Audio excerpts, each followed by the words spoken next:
Я представитель с Кыргызстана, свой должность это заместитель командира штурмовой группы, позывной у меня «Король». Наша задача — совместная работа с дружественной нацией из Беларуси. Мы в населенном пункте находится незаконно вооруженное формирование в количестве 10 человек. Мы этот населенный пункт с методом штурмования зачищаем и освобождаем населенный пункт, и закрепляемся в этом населенном пункте, и открываем свой штаб, командный пункт и разворачиваемся.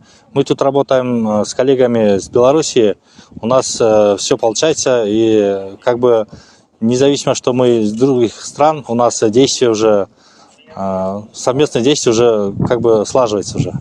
Вот эти учения нас как бы поднимают наши навыки, опыт берем отсюда. Каждый эпизод по-своему хорошо, и лучшая сторона есть. Вот. Но раньше я участвовал в многих международных учениях, но именно в Беларуси первый раз. Тут, видите, погода, местность, рельеф другая, и поэтому интересно много чего здесь.